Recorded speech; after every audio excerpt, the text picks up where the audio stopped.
I'm Marilee Caruso. It's Friday, June 12th. Today, a dark warning. We are seeing acts of violence that are happening in real life.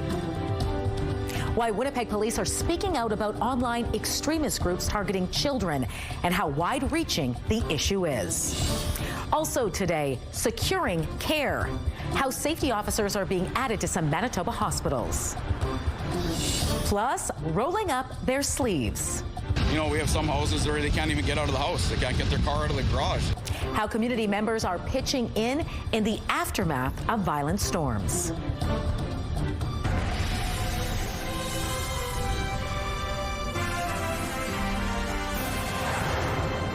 Good afternoon. Thanks for joining us. From online coercion to real-world violence, a dark warning from Winnipeg police today about online extremist groups targeting children.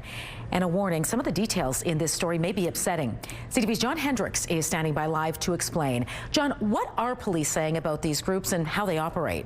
Marilee, authorities describe them as nihilist, violent extremists, and some have been labeled terrorist entities by the Canadian government. But unlike most terrorist or extremist groups that you've probably heard of, we're told these groups are not motivated by a desire for ideological or political change or financial incentives. Rather, their goal is the corruption and destruction of society itself. It really is the belief system that there's no value in life. There's no morals. Basically, why bother? Police say predators are combing online platforms for children who express some kind of vulnerability, perhaps problems at home, loneliness, body image issues, struggles with mental health, or neurodiversity. They then fabricate a shared experience to build false trust and slowly introduce victims to increasingly violent material to desensitize them. Victims are eventually coerced into committing harmful acts against themselves, siblings, or pets, providing sexually explicit material or a number of other harmful or dangerous activities. They're also sometimes forced to live stream these acts. Police say the perpetrators are ultimately aiming to make children take their own lives or the lives of others. Constable Claude Chansey explains some of the signs that caregivers should watch out for. Number one, unexplained injuries, markings, or signs of self-mutilation. Sudden withdrawal from family or longtime friends. Secretive or distressed behavior around device use. Exposure to disturbing content or unfamiliar online contacts. And finally, changes in mood, language, or expressed worldview. Chansey says that predators are using common social media and gaming platforms such as Roblox, Minecraft, Snapchat, Discord, Telegram, and others to search for potential victims. So, John, why are police issuing this warning now? Was there a local incident that spurred this? You know, Marilee, police say that they are talking about this now because it's actually a global issue that's getting worse. And they added that because it begins online, it's not an issue that can be restricted by borders or geographic regions. But that being said, police were pressed repeatedly on whether or not there have been any victims or perpetrators identified locally. Now, they refused to divulge any details, citing ongoing investigations. But Constable Andrea Lafort did have this to say. We are seeing acts of violence that are happening in real life that are originating in online spaces, sometimes involving people locally. Now, police say that they're not trying to start a panic, but that it is a serious issue that parents and caregivers should discuss with their kids. If you have any information about a child being targeted or victimized, or if you are a victim, you can contact the Winnipeg Police Service or Crime Stoppers or report it through cybertip.ca. You can also find more information by visiting the Winnipeg Police Service's website. All right, thanks for this, John. Residents of an area dealing with disastrous flooding are rolling up their sleeves to offer shovels and helping hands. Families in Stony Mountain and Stonewall are still dealing with the aftermath of Tuesday's ferocious rainstorm. Every day since, dozens of community volunteers have been filling hundreds of sandbags, going door to door and sandbagging for strangers. Part of the crew is a local couple pulling people out of risky situations. You know, we have some houses where they can't even get out of the house. They can't get their car out of the garage. They can't, like, we're Friday now, so on Wednesday we were actually pulling cars out. Some of the garages, the water was up to the windows. Stephen Green says they're just one of many local businesses offering their services for free to folks in need. He's encouraging residents looking for sandbags to head to Stony Mountain Community Center at 117 School Road. And speaking of the storm, a huge volume of untreated wastewater was released into Winnipeg rivers following it.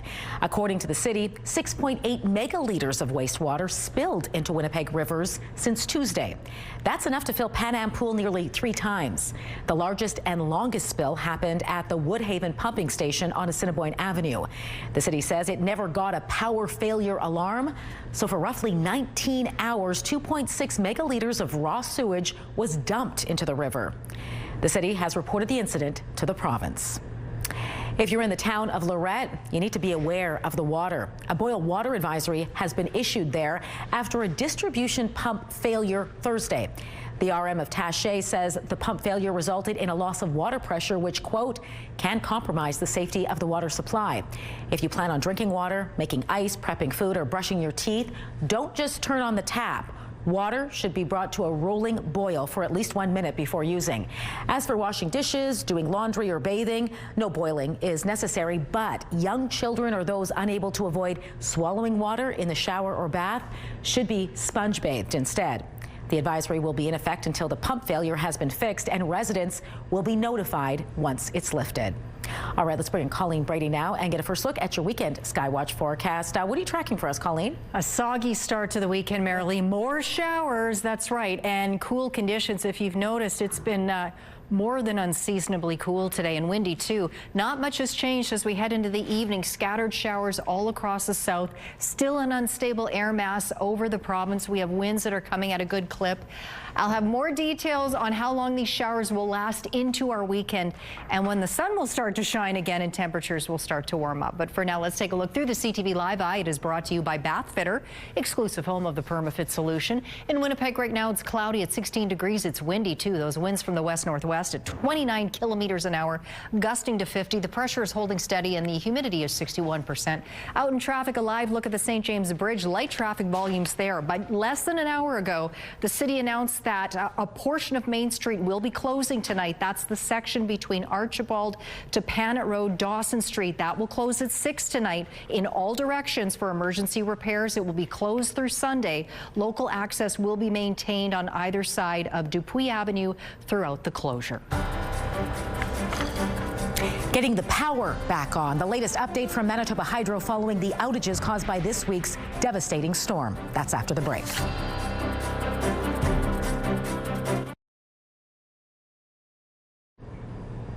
Elon Musk, already the world's richest man, is now the world's first trillionaire.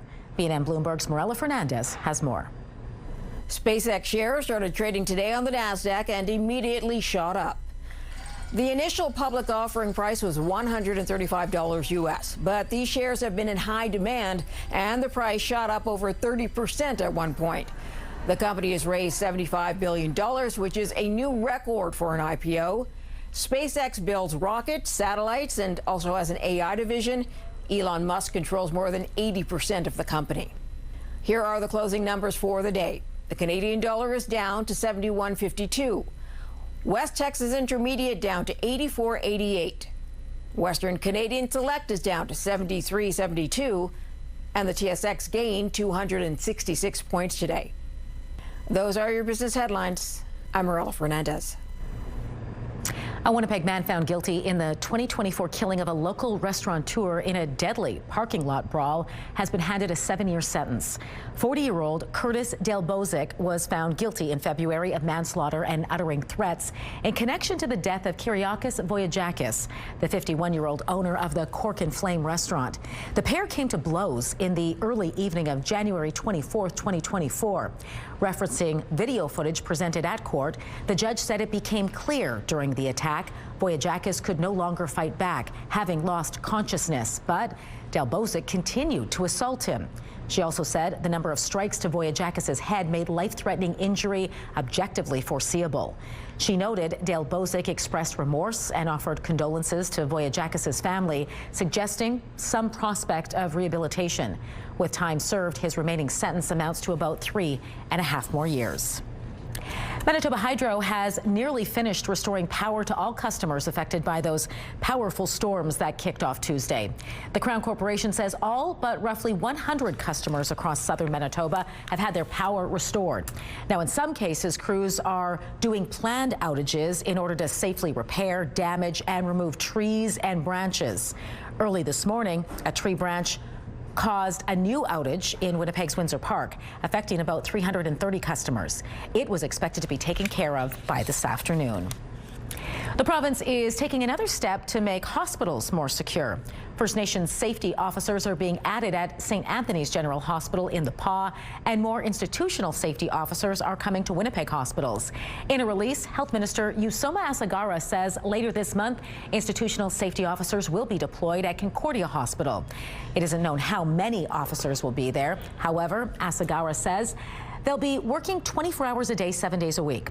ISOs will also be deployed to Seven Oaks Hospital by June 15th. The province says it's deployed more than 130 institutional safety officers at hospitals across the province since 2024. The added security is something Manitoba nurses have been calling for. 3 hospitals across our province have been grey-listed by the union due to ongoing unsafe or inappropriate working conditions. There are some significant rule changes coming into effect during this World Cup. These amendments aim to tackle discrimination, cut time wasting, enhance match tempo, and improve both the player and fan experience. Some of the changes include a player who covers their mouth during a confrontation could get a red card. They also get one if they come off the field to protest a ref's decision. FIFA is expanding video replays to be able to overturn calls on yellow cards, fouls, and corner kicks. There is now a 5-second countdown on throw-ins, and players have 10 seconds to get off the field when being subbed out. Players will also no longer be overly thirsty, as games now have a 3-minute hydration break in each half. My love gets rid of things when they no longer fit. Making a splash, the Manitoba artist nominated for a prestigious Canadian Album Award. Spotlight is next.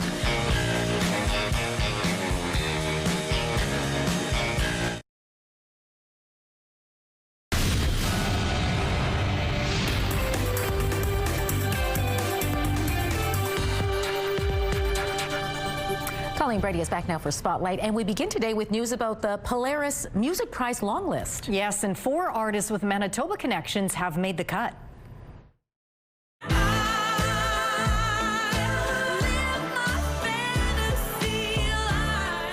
Juno Award-winning artist Begonia was nominated for her most recent album, Fantasy Life, making it her 3rd nod. Another repeat appearance on the list is Jay Wood, whose music spans hip-hop, soul, and funk, and is nominated for Leo Negro. Long-running punk band Propagandhi has made the list for the 2nd time with their 8th album, At Peace. And Boy Golden, an alternative country singer, has cracked the list for the first time with his most recent album, Best of Our Possible Lives. There we go. The list is selected by an independent jury of more than 200 music critics, curators, and broadcasters across Canada. The winner will receive a $300,000 cash prize. The list will be further narrowed down to a short list. It's 10 albums on that one. That will be on July 9th, and the award will be handed out on September 22nd in Toronto. There is a lot to do in Manitoba this weekend. As always, here's a look at just some of the events going on. The Red River X returns for another year of fun. Niverville hosts its annual fair. The Lundar Fair has horse shows, a tractor pull, fireworks, and more. Fan favorites Fred Penner and Al Simmons hit the stage at Kids Fest.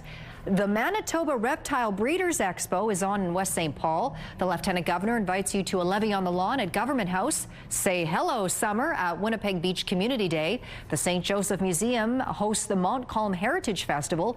Pride Winnipeg may be over, but the celebrations aren't done. Pembina Valley Pride is on in Winkler for the first time. You can also find Pride parades and activities in Brandon, Selkirk, Gimli, Dauphin, Winnipeg, Ostis, and Nipawin. You can find a full list of weekend events on our website, website, ctvnewswinnipeg.ca. All right, now to World Cup news. It just kicked off, and something new is headed to the pitch this year. That's right. Global superstars are set to hit the stage for the FIFA World Cup 2026 final halftime show. Wouldn't it be amazing if, there could be a halftime show to, create this moment of unity all around the planet at a time when the world needs it. Global Citizen and Live Nation are behind the show, which is being curated by Coldplay's Chris Martin. The CEO of Global Citizen, Hugh Evans, says it will be the most viewed halftime show ever. It's also the first ever halftime show at a World Cup. It's projected to reach an audience of 1.5 to 1.6 billion people. Shakira, Madonna, and BTS are headlining the show. The action will happen on July 19th in New York. Looking forward to that. No kidding. Thanks, Colleen. You're welcome. Your Friday primetime lineup starts at 7 with Spring Break Murders. Crime Scene Investigators comes next at 8. And at 9, catch Boston Blue. It's all right here tonight on CTV. A live look at the Norwood Bridge. Cloudy out there. There are showers in the vicinity. Right now it's 16 degrees and windy. I will show you your full weekend forecast coming up.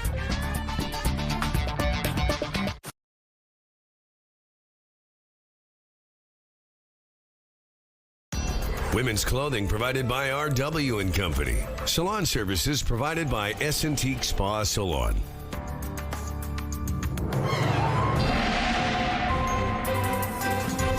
CTV Skywatch weather brought to you by South Beach Casino and Resort. Visit southbeachcasino.ca.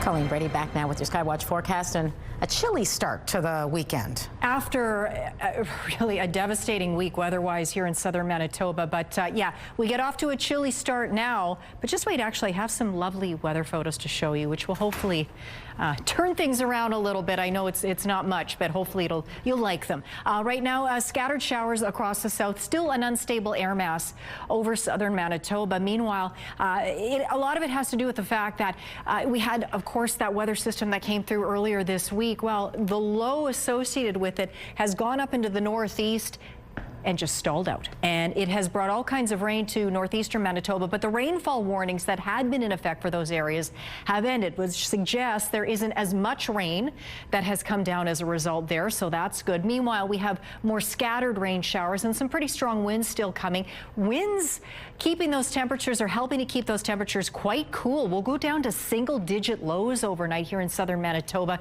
Similar conditions next door in northwestern Ontario, where even more scattered showers and a little bit heavier showers moving through the Dryden area there and pushing further off to the east. So take a look at this. Much of the province just enveloped in this rain, courtesy of that low. And because it's not going to be moving for a while yet, just watch the futurecast. It just spins around that rain. Some of it on the very southern flank of that precipitation field. We could see some of those showers swing through Winnipeg yet tonight and into Saturday morning. You'll get some sunshine first in the northwest in the morning. You'll get some clearing a little later on in the day as we get into the southern part of the province, and almost like a curtain being pulled back. That rain still very much focused in the northeast, even though the warnings are no longer in effect. Northwestern Ontario soggy for your Saturday too.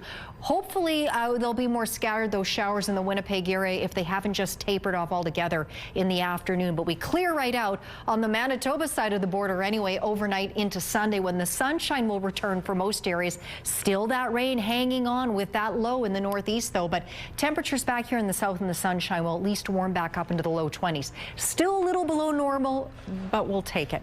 9 degrees is our chilly overnight low tonight, with rain showers expected in the city, in northwest winds at 30, gusting to 50 kilometers an hour. 14 is our high tomorrow. Our normal high for this time of year is almost 10 degrees warmer, closer to 23, 24 degrees. Showers likely, especially in the morning. Winds still strong and gusty out of the northwest. The UV index for Saturday for the city is 4 or moderate.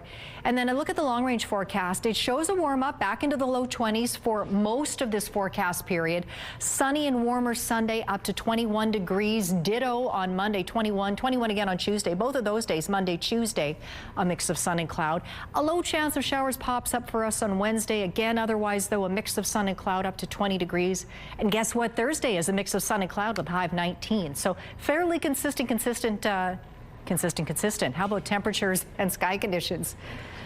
for much of next week. It's Friday, folks, and this is what I'm talking about. A lot of folks spotted these rainbows, and if you look closely, it's a double rainbow. That was over St. Norbert last evening. That photo was from Chris, and here's a look at more double rainbow action. This is looking out over the St. James Bridge from Livona's perspective, of course, here in Winnipeg. Send us your weather photos to winnipegweather@ctv.ca. Skywatch Weather Pick of the Day brought to you by Provivo, Winnipeg's first and only longevity medicine clinic. Redefining health, performance, and aesthetics. Provivo.com. Well, before we leave you tonight, we want to take a moment to acknowledge the outstanding work of our dear colleague and friend Terry Gale, whose last day at CTV News Winnipeg was today. Terry has been a staple of Manitobans' mornings ever since the show launched 15 years ago. So we are going to leave you now with a taste of some of the special memories she's made over the past decade and a half. I did work a 9-to-5 job way back before I got into this, and it was terrible. 3 o'clock came around and I couldn't function. Like I said, sitting in a desk, not my bag. So I like to get my day started with a bit of a bang and a fast pace. Let's do this! Yeah, baby!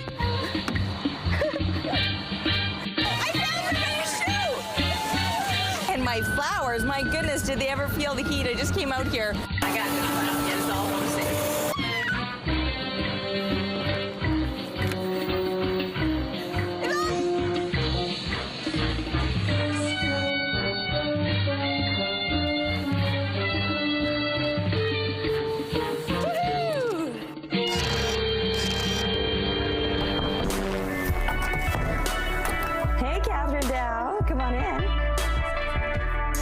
CTV Morning Live.